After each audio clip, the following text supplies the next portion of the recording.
Nathan, you brought it. That was awesome. Nathan Valentine, everybody. Ralph Norman's been a freedom fighter every step of the way. Keep fighting for freedom, Ralph. I'll be with you shortly. So we've got a great crowd, and what a strange week it has been.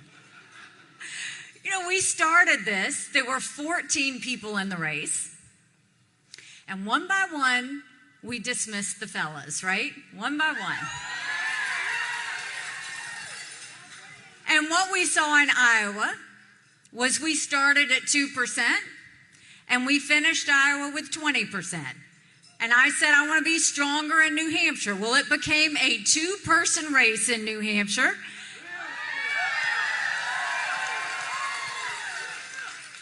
And we got to 43%.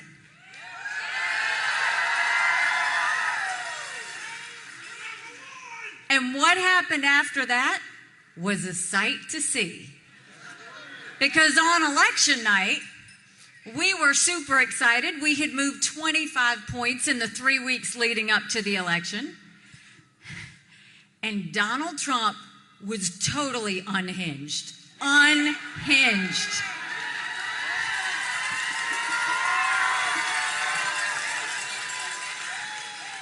He was a bit sensitive, and I think his feelings were hurt, but he threw a temper tantrum out on stage, seriously, threw a total temper tantrum, and was talking about revenge.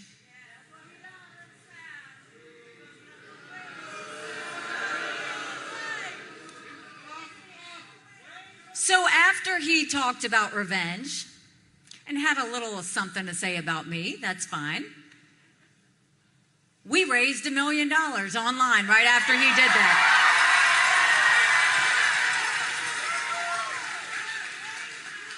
Then the next day, Unhinged again says, for anybody that supports Nikki Haley, you will be barred from MAGA.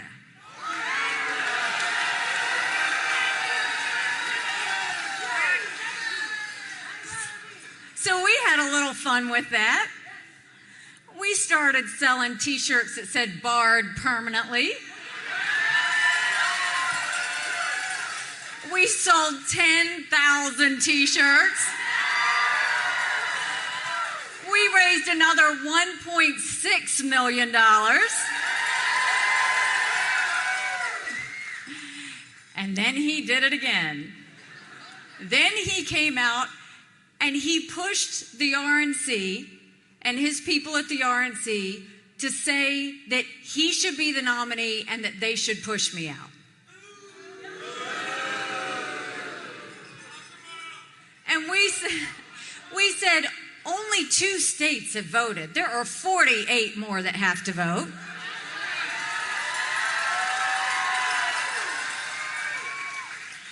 No matter what Donald Trump thinks, he can't bully his way to the White House. It's not going to work.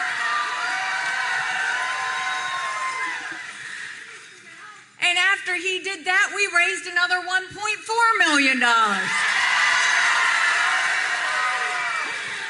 So Donald, keep them coming because it's great. So I will tell you that while all of that has happened, prior to that, and look, running for president it's a lot. It's physically, emotionally, mentally, it's a lot, right? So you got to be at the top of your game. Well, he must have been tired because he was giving a speech, and in the speech he went on over and over and over again about how I stopped security from going to the Capitol on January 6th.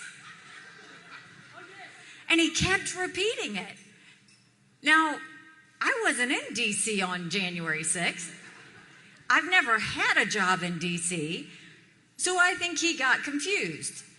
Having said that,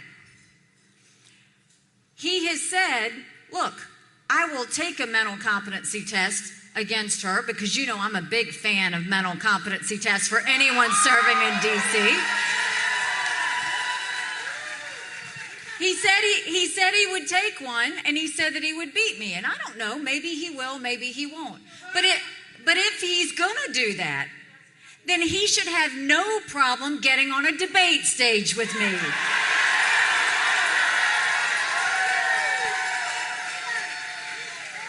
Because that's the ultimate mental competency test for anybody that wants to run for president. So I put that back out there, that he has no reason to fear. Come on up, let's do a debate, let's see what happens, and let's let this election play out the way it's supposed to play out.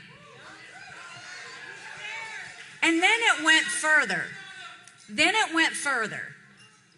And here he had a court case yesterday, and to be honest, I have not kept up with any of his court cases. I don't know exactly what he's been charged, what he's been found innocent, what he's been found guilty. I know there's 91 charges, but I truly have been focused on running for president and not these other things. But I know that that they came down and they're asking for a lot of money from him. And so I hear him sitting there ranting on how unfair this is. But this is the issue that I have. Maybe it's fair, maybe it's not. I don't know. But what I do know is all that time that he's spending in a courtroom defending himself, he's not fighting for the American people.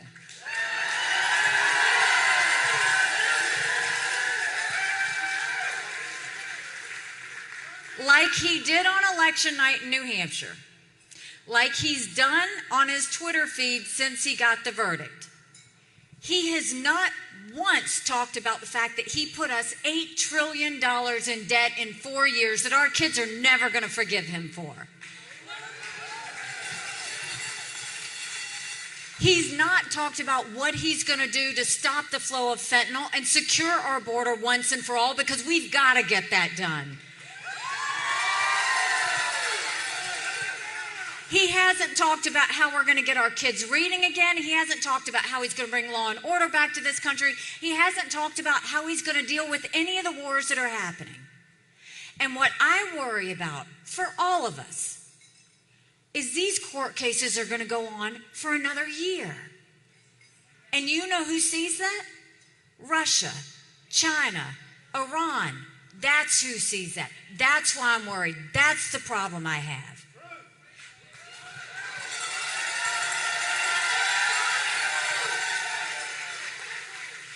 We are $34 trillion in debt.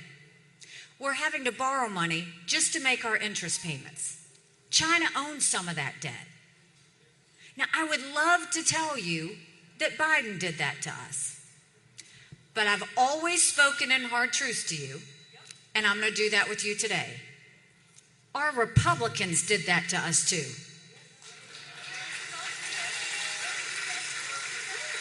You go back and look at that $2.2 trillion COVID stimulus bill that passed with no accountability, left us with 80 million Americans on Medicaid, 42 million Americans on food stamps. That's a third of our country. And did Republicans try and make it right? No. They opened up pet projects and earmarks for the first time in 10 years, pushing through 7,000 of them a year ago. Want to know how they spent your money? $30 million on an honors college in Vermont, $10 million to tear down a hotel in Alaska, $7.5 million on a courthouse in Colorado, and the list goes on. All while 1 in 6 American families can't afford their utility bill, 60% of Americans are living paycheck to paycheck, 50% of American families can't afford diapers, homelessness is up 12%, 650,000 Americans are homeless. Congress has one job, and that's to make sure they give us a budget on time. Do you know Congress has only given us a budget on time 4 times in 40 years? You know what I say to that? We'll make sure of it. You don't give us a budget on time, you don't get paid, period.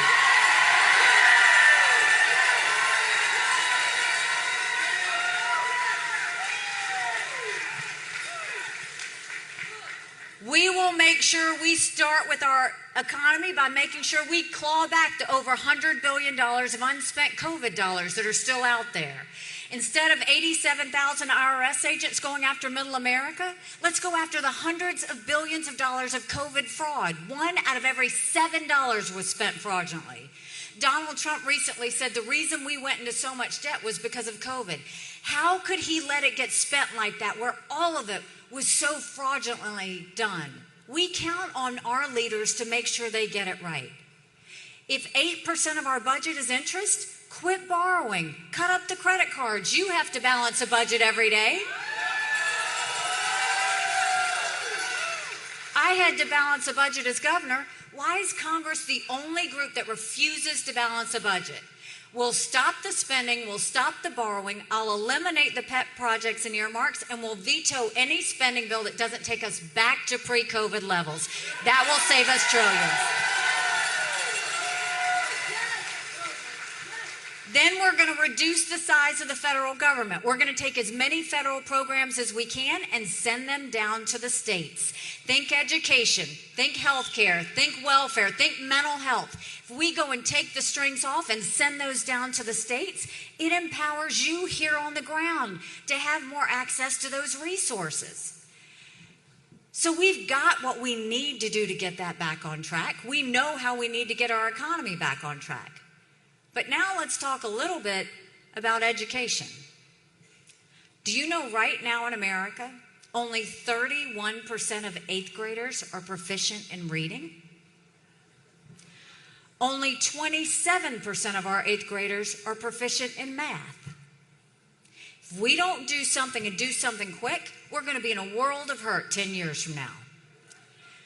What we did in South Carolina, we need to do across the country. Instead of pushing kids forward, we started holding them back. We brought in their parents. We did reading remediation. We set them up for success. We've got to do that across this country. We've got to get our kids reading again.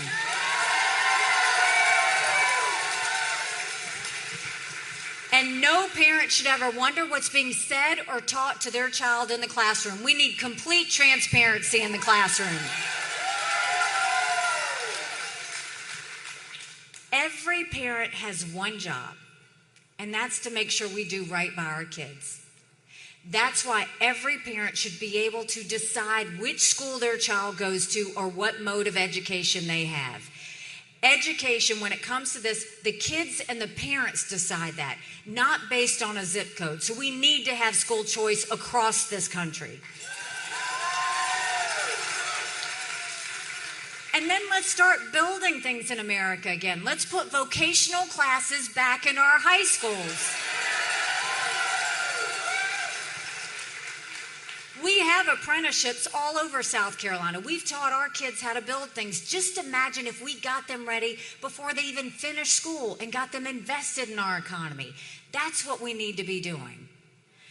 And then I have to say, as a point of personal privilege, we love our boys, but for all you girl dads out there and all you strong moms, we have to raise strong girls. Strong girls become strong women. Strong women become strong leaders. And none of that happens if you have biological boys playing in girls' sports. We've got to cut that out.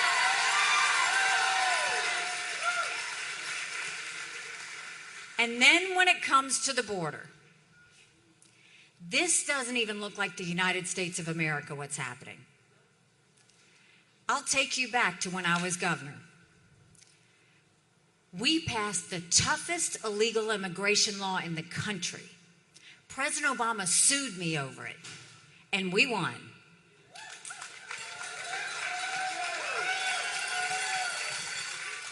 I've been to the border. And I didn't pull a Kamala, go and come back. I went 400 miles down that border. You're not ready for what I saw. Mounds of clothes, mounds of shoes, paraphernalia, rape areas that the women and girls have to go through. When you get up in the morning, you get your coffee and you watch the news. When these ranchers get up in the morning, they get their coffee and they go see if anybody died crossing the fence. They pick up whatever little kids are left behind, turn them over to Border Patrol. I met with multiple sheriffs. They said before 7 a.m., they round up whatever illegal immigrants they can find. They turn them over to Border Patrol. Border Patrol documents them and releases them until their court date years from now. And when I asked Border Patrol about their job, they said, you want to know what we do? We're glorified babysitters. They don't let us do our job. 8.5 million illegal immigrants have come to that border. We had enough fentanyl cross the border last year that would kill every single American. Number one cause of death for adults 18 to 45, fentanyl. And don't think for a second China doesn't know what they're doing when they send it over. So what do we do when it comes to our border? We take what we did in South Carolina and we go national with it. We do a national E-Verify program where every business has to prove that the people they hire are in this country legally.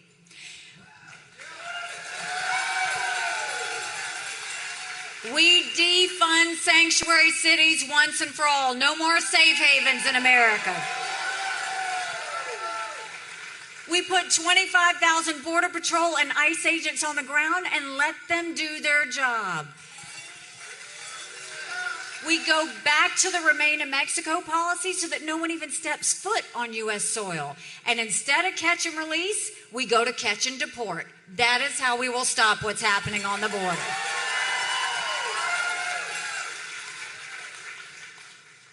And I grew up in the sweet town of Bamberg, South Carolina.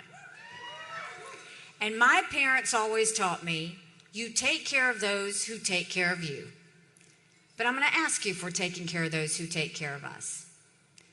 Right now in America, over 35,000 of our veterans are homeless. 1 in 3 suffers from PTSD or thoughts of suicide. We lose 22 heroes a day to suicide. If a veteran needs a doctor's appointment, on average, takes 29 days. Why 29 days? Because on the 30th day, they can go to the doctor or hospital of their choice. So midway through the 29 days, they get a call to reschedule, and the clock starts all over again. It's shameful how we treat our veterans. Now, I'm the proud wife of a combat veteran. He served in Afghanistan.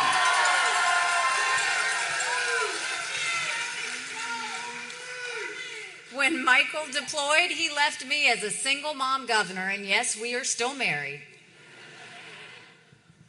No, we were proud of him. But when he was deployed and he returned home, that was a lot of prayers answered. But that was the easy part. The hard part's when we got home.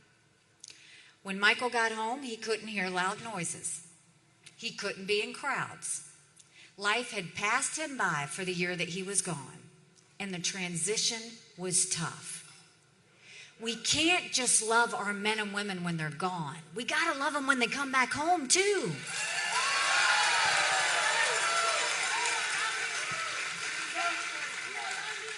You can't do a 2-week transition and say you're on your way. We got to take care of them for the long haul. So that's why we need to do telehealth so they have the mental health care they need right when they need it.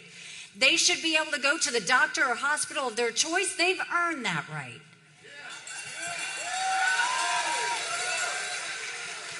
And I think the best way we take care of veterans' health care, I think every member of Congress should have to get their health care from the VA, and you watch how fast that gets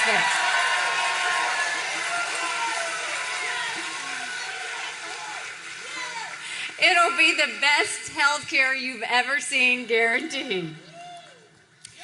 And then there were 2 things that Russia, China, and Iran never wanted us to have when I was at the United Nations. That is true. That is true. They never wanted us to have a strong military, and they never wanted us to be energy independent. We won't be energy independent. We will be energy dominant. We'll get the EPA out of the way. Right now, they care more about sagebrush lizards than they do about whether we can afford our utility bill. We will speed up our permitting. We will speed up our pipelines, including the Keystone Pipeline. And can you believe that Joe Biden now wants to stop our ability to export liquefied natural gas? That's the biggest gift to Russia you could ever give, because you're ensuring that they're going to get a ton of money and they're going to take over the liquefied natural gas space. It's ludicrous to do that. I saw Joe Biden's coming to South Carolina tomorrow. He needs to know he's coming to a state that believes in freedom. He needs to know that we don't want him telling us what kind of car to drive, what kind of stove to use, whether we can have a dishwasher or not. You know, I just came from the live free or die state of New Hampshire. I think we need to make it a live free or die country is what I think we need to have. So we'll export as much liquefied natural gas as we can. We'll do all of the above. No more going hat in hand to Saudi Arabia. No more getting dirty oil from Iran or Venezuela. We will make sure that we turn our energy sector into an economic powerhouse. And we've talked a lot about the things that we're going to do in D.C. But one that I think is really important. Don't you think it's finally time we had term limits in Washington, D.C.?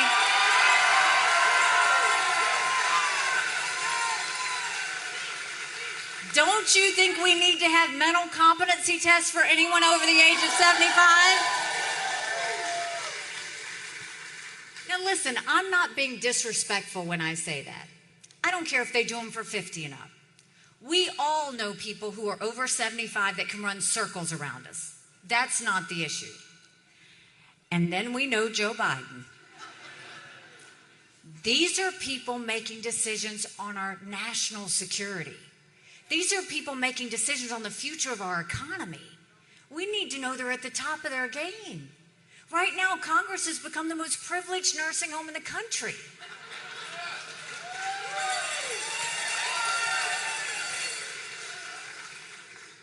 And then let's talk about national security. The world is on fire, literally. You've got a war in Europe. You've got a war in the Middle East. You've got North Korea testing intercontinental ballistic missiles capable of hitting the U.S. You've got China on the march. But make no mistake, none of that would have happened had we not had that debacle in Afghanistan. The idea that Michael and his military brothers and sisters who served there had to watch us leave Bagram Air Force Base in the middle of the night without telling our allies who stood shoulder to shoulder with us for decades because we asked them to be there. Think about what that told our friends. More importantly, think about what that told our enemies. And now you have Congress saying, do we support Ukraine or do we support Israel? Do we support Israel or do we secure the border? Don't let them lie to you like that. That's a false premise and it's not fair. Let me tell you why. First of all, I don't think we should ever give cash to any country, friend or enemy, because you can't follow it and you can't hold it accountable.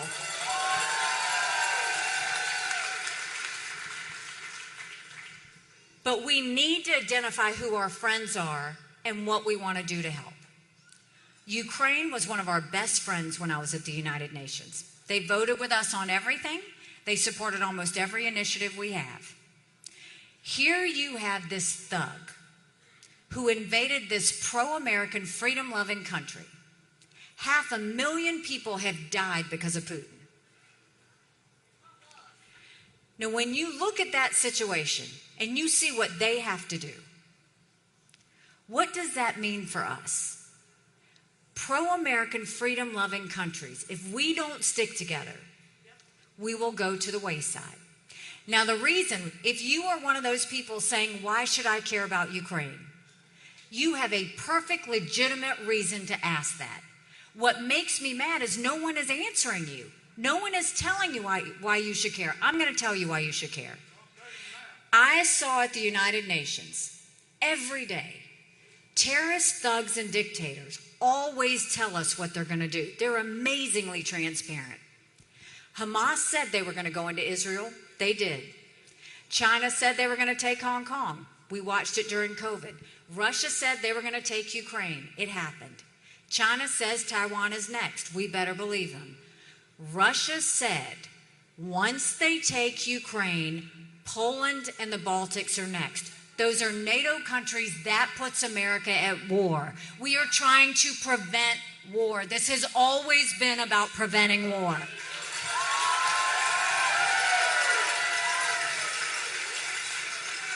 Now, the truth that they don't want to tell you is, if we support Ukraine, that's only 3.5% of our defense budget. The Europeans have put in more than that, and they should. It's their neighborhood. Now you go to Israel. It's horrific what happened on October 7th.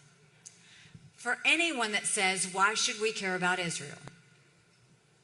God help us if we don't get this one right. Israel is a bright spot in a tough neighborhood.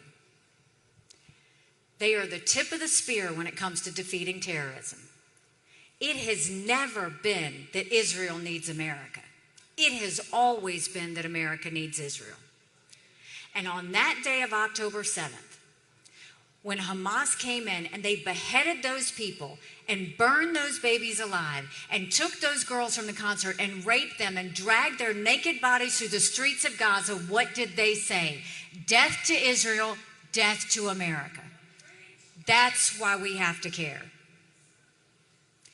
If we supported Ukraine and we supported Israel, that's only 5% of our defense budget. Now, securing our border is priority number one. No ifs, ands, or buts about it. They've done enough of giving excuses and putting it off. America right now is acting like it's September 10th. We better remember what September 12th felt like, because it only takes one to cause a 9/11 moment. If we supported Ukraine and Israel and secured the border, that's less than 20% of Biden's green subsidies. So don't let them tell you you have to choose. A president and Congress has to choose national security. A president and a Congress has to choose preventing war. A president and a Congress has to choose protecting Americans. That is their job, their number one job.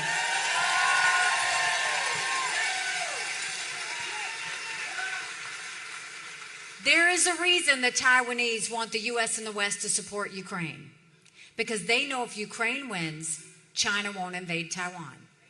There's a reason the Ukrainians want the U.S. and the West to support Israel, because they know if Iran wins, Russia wins. China, Russia, and Iran are bound together in an unholy alliance. An unholy alliance where they hate freedom, they hate democracy, and more than that, they hate the United States of America. We can defeat them, but not by putting our heads in the sand. We defeat them by making sure we let them know we're on to them and we tell them what we expect of them and not be reactionary.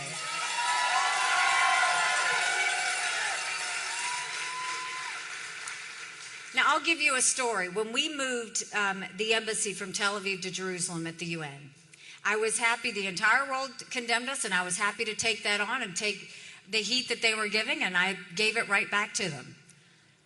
But I was so mad because America always has been able to put our embassy wherever we want. We always put it in the capital of every country. Jerusalem is the capital of Israel. We were acknowledging a truth. But I went back to my office and I said, I want you to put a book together. I want you to list all 193 countries. I want the second column to be the percentage of times they voted with the U.S. and against the U.S. And I said, I want the third column to be how much foreign aid we give them. Do you know last year we gave over $80 billion in foreign aid? You know who we gave it to? Iraq, who harbored terrorists that tried to kill our soldiers. Zimbabwe, the most anti-American African country there is. We gave money to Belarus, who's holding hands with Russia as they invade Ukraine. We gave money to Cuba, who we named a state sponsor of terrorism. And the one that makes me sick to my stomach, we gave money to China. How weak do we look? When I am president, we will no longer give money to countries that hate America.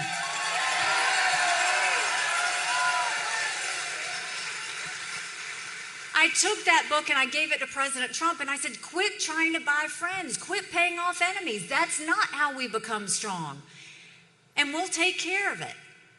But the one we have to take care of more than that, our number one national security threat, China. China's been planning war with us for years. And I'm not exaggerating. They've already infiltrated our country. They purchased 400,000 acres of U.S. soil, most recently near Grand Forks Air Force Base, where our most sensitive drone technology is. They put millions of dollars into our universities, stealing our research, spreading Chinese propaganda. We all got upset with the Chinese spy balloon, right? We have beautiful beaches. That's not why that balloon came over. It's because we're a strong military state.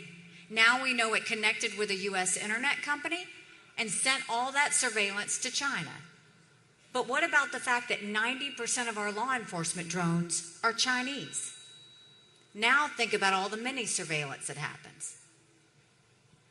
Then you go and you look, there's certain technologies that build up China's military and threaten America. The Biden administration approved 70% of those last year. Trump administration approved even more than that. They've got Chinese police stations throughout our country. They've got a Chinese spy base going off our shores in Cuba.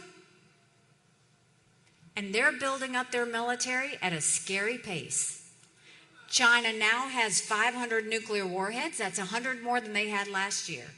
They have the largest naval fleet in the world. They have 370 ships. They'll have 400 ships in 2 years. We won't even have 350 ships in 2 decades. They're doing artificial intelligence, they're doing cyber, they're doing space, they're developing hypersonic missiles. We've barely gotten started. And now China's the lead developer of neurostrike weapons.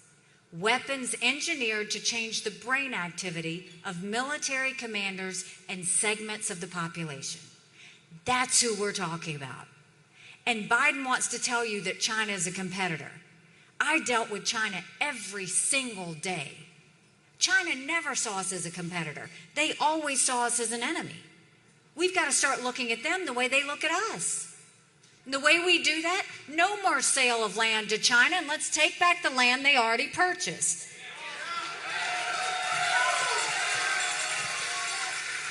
We'll go to our universities and we'll say, you either take foreign money or you take American money, but the days of taking both are over. We'll get that infiltration out of our universities. We will blacklist all the technology that we don't want China to have. We will also go, think about it, more Americans have died of fentanyl than the Iraq, Afghanistan, and Vietnam wars combined. 75,000 Americans last year alone.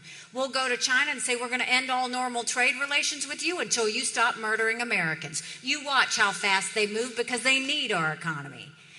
And then we will build up our military and modernize it and make it strong. Strong militaries don't start wars. Strong militaries prevent wars.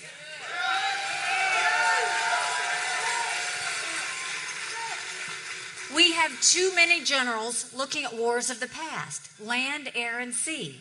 We've got to look at the threats of the future. Cyber, artificial intelligence, space, hypersonic missiles, submarines. Those are the things we need to focus on. When we do that, that's when we'll get back on track. And for goodness sakes, we've got to you don't have to throw money at the Department of Defense. Clean it up. Get the bureaucracy out. Get the red tape out. Tell them to quit playing favorites with defense contractors. And more than that, get rid of these programs. I mean, for goodness sake, they have got to stop these gender pronoun classes. It's demoralizing our military. So we have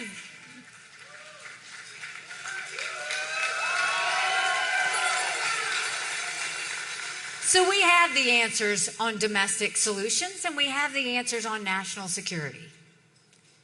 But now we've got to start speaking hard truths. Republicans have lost the last 7 out of 8 popular votes for president. That is nothing to be proud of. We should want to win the majority of Americans. But the only way we're going to win the majority of Americans is if we send a new generational conservative leader to the White House. That's the only way.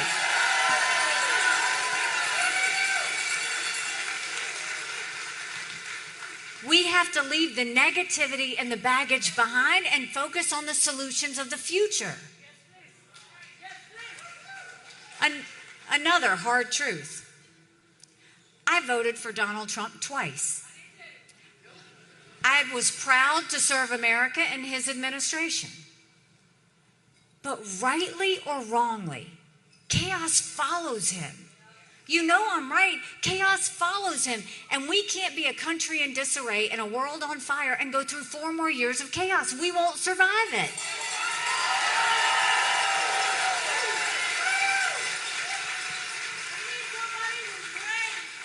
And then you look at another hard truth. This is a fact.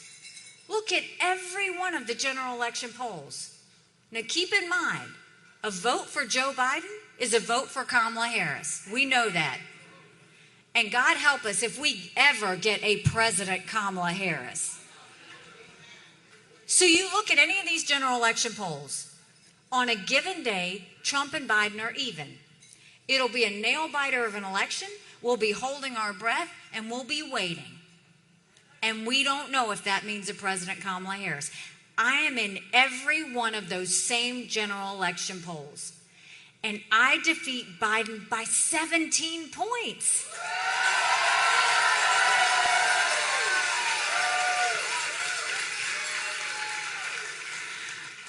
Trump got mad and he said it was a dirty poll.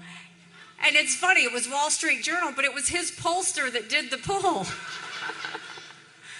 Look, if you think about that, you win by that much. That's bigger than the presidency. That's House, that's Senate, that's governorships, that's school board. That's no more biting at the edges when it comes to Congress. But more than that, you go in with a win to D.C. with double digits. That's a mandate. That's a mandate to stop the wasteful spending and get our economy back on track. That's a mandate to get our kids reading again and go back to the basics in education. That's a mandate to secure our border with no more excuses. That's a mandate for law and order back in our country. And that's a mandate for a strong America that we can all be proud of. Don't you want that?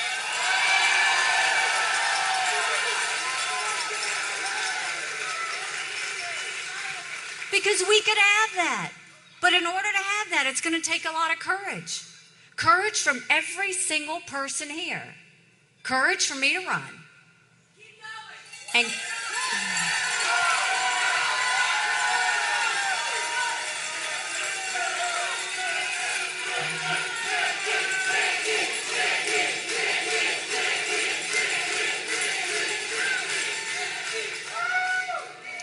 let the political establishment hear that.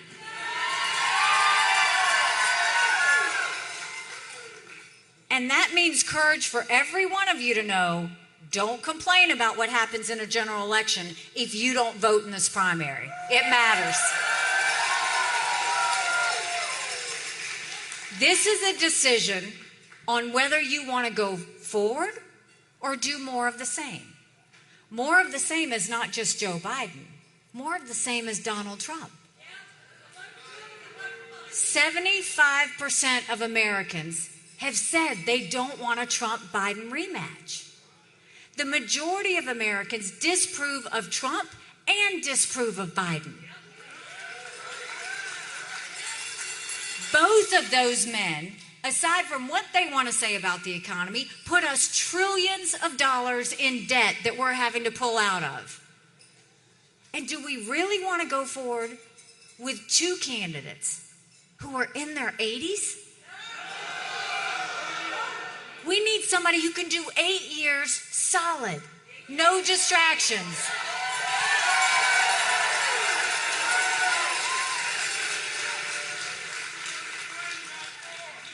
And I saw recently, President Trump was surrounded by all these political endorsements, all these congressional members endorsing him. He was surrounded by the political establishment. The same political establishment who wasted our money. The same political establishment who didn't secure our borders. The same political establishment who allowed fentanyl to flow through. The same political establishment who's given us absolutely nothing for the last several years.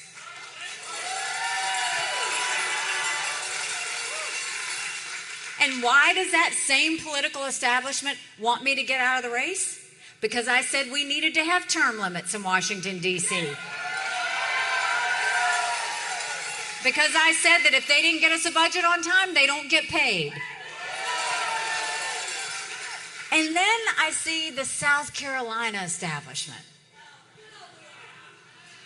Now let me remind you a little bit about what we did together. We did some great things together. We came into a state that had 11% unemployment, thousands of people on welfare, and South Carolina was the butt of the jokes. And we all got together and we rallied. And what did we do? We passed the toughest illegal immigration law in the country. We said if you've got to show picture ID to buy Sudafed, you've got to show picture ID to get on a plane, you should have to show picture ID to protect the integrity of the election process. We passed voter ID in South Carolina. We passed tort reform. We did pension reform. We paid down our debt. We built up our coffers. We cut taxes. We did things. We brought the unemployment from 11% to 4%. We announced jobs in every county in the state. And by the time I left, we were known as the Beast of the Southeast. We were named the friendliest state in the country, the most patriotic state in the country, and don't hate me for this, the number 2 state in the country people were moving to. So now I see the South Carolina political establishment sitting around Donald Trump, and why are they doing that? I'll tell you. Someone asked me, why is the governor standing with Donald Trump? I said, oh, I'm sorry, the one that I defeated when I ran for governor?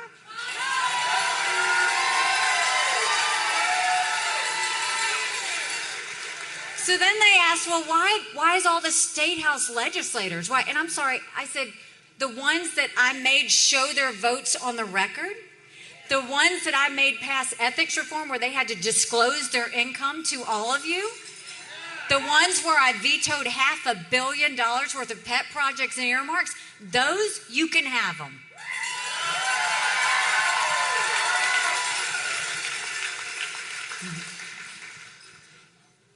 Well, I'll let y'all deal with Tim Scott. I'm not going to say anything about that.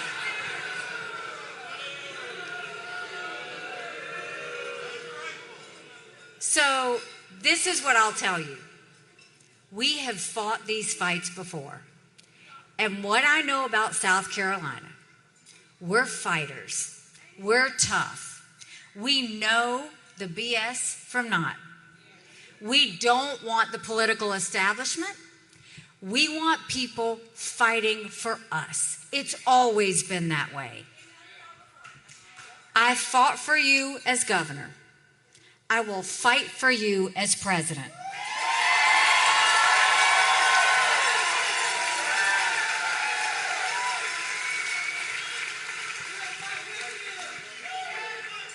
And let me tell you why this is so important. 6 months ago, I dropped my husband Michael off for another year-long deployment. And I watched him and 230 soldiers pick up their 2 duffel bags of belongings to go to a country they'd never been, all in the name of protecting America. They're willing to sacrifice their lives and their families because they still believe in this amazing experiment that is America. So if they're willing to sacrifice for us there, shouldn't we be willing to fight for America here?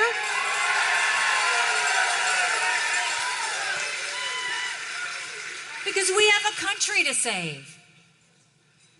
You know, they asked me when I announced why I was doing this. I said, my parents came here 50 years ago to an America that was strong and proud and full of opportunities. I want them to know that country again. I'm doing this for Michael and his military brothers and sisters. They need to know their sacrifice matters. They need to know that we love our country. I'm doing this for my daughter who just got married, and I saw how hard it was for her and her husband to buy a home. The average home buyer in America now is 49 years old. The American dream is leaving them. And I'm doing this for my son who's a senior in college. And I am tired of watching him write papers of things he doesn't believe in just to get an A. That's not us. That's not America.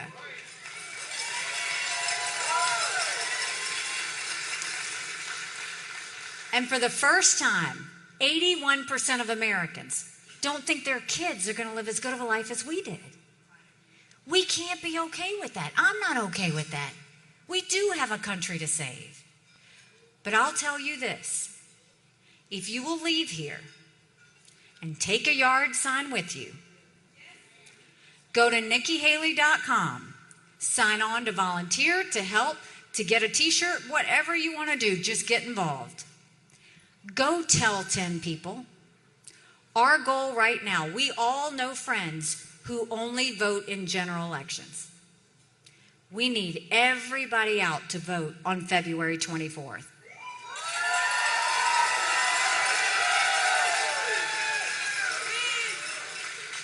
Because they don't know how loud South Carolina can get. I do know how loud South Carolina can get, and I am telling you, we will be loud all the way to the White House. God bless you. Thank you so much. Thank you.